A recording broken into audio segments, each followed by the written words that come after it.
As someone who grew up in a very economically conscious family, I have spent most of my life listening to my parents discuss the importance of saving money, preserving money. If you don't need it, don't buy it. Feeling the need to buy something? Think twice. Basically, I've been trained to live frugally most of my life. But wait, what really is frugality? According to Merriam-Webster, frugality is the quality or state of being frugal, or careful management of material resources, and especially money.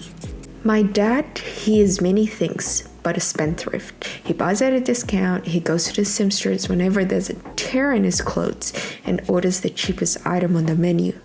In our family, he's the MVP in saving and sustaining money. For him, being frugal is not merely a way to retain money, it's a life philosophy.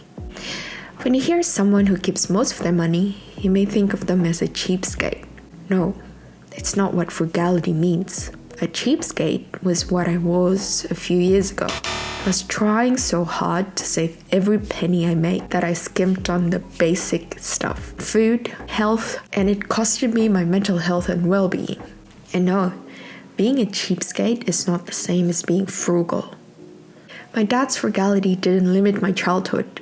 Conversely, with his frugality came options. I received proper education, got a chance to go abroad for university, and our family could go on an average of 1 to 2 trips every year. He knows what's important for him and his family, what brings us joy, and what we truly value. One may argue, okay, but what if I've got all the money and I can afford education, good health, health insurance, expensive stuff, cars, houses, etc. Well, go for it. But just know that you have those things because they truly matter to you. Because what normally happens is when your circle of friends or other people start talking about what they do, what they buy, we start to feel like we need to have it, even though if we really look deep down, we don't value those things. Well, here's the important bit. Frugality is about choosing what brings value to you and disregarding the rest. It is a way of life by choice that sets you free. Free from debts,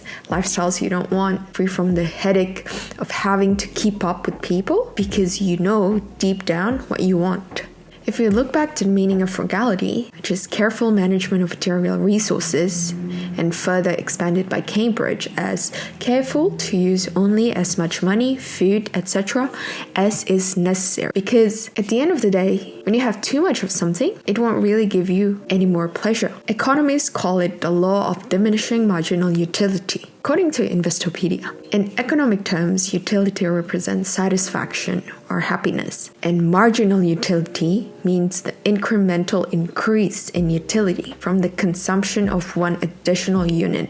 So if you put the word diminishing in front of it, it becomes a decrease in the level of satisfaction in each additional unit consumed. Put it simply, the first slice of pizza you eat that night would gives you so much joy and happiness because finally you have the pizza you've been craving for the whole week. And then you get to the next slice. Oh yeah, it's so pretty good. The third slice, yeah. Then the fourth, the fifth, and then the whole box. Let me guess, you'll feel bloated afterwards. And then a box becomes 2, 2 becomes 3, and then I would guess that you would wish you never have any more pizzas in your life. Well, this law applies to many areas of our lives. Say you like cars. The first car that you ever buy will be like, oh my god, I made it. I have a car. This is what I've been dreaming for my whole 25 years of living. And then you come to the next, and then the next, and then suddenly you have 10 cars, and then they're just cars. They're just cars. And so anything you own, as the number goes up, you'll find yourself starting to feel indifferent towards it. And so asking why with every purchase, is it really for me? Is this what I want? Or do I buy this to get an external validation or to impress people is very important. If an $8,000 bag is what you truly want because you've been dreaming about it, then go ahead. But if your collection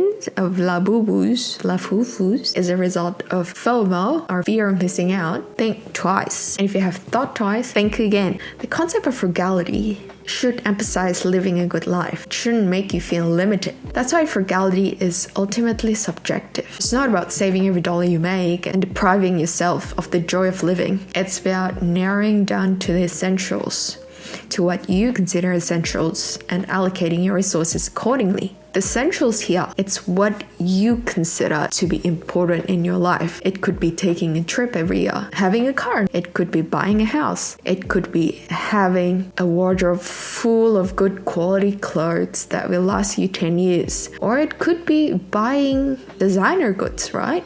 Nothing's wrong with it, but it's about finding your own balance of what truly gives you joy in life without sacrificing your finances for things that when you look back don't really matter to you. So you have control and you have the power to utilize your resources to push you further to the life that you've always imagined. And so how does being frugal look to you? Comment down below and let me know. See you in the next video.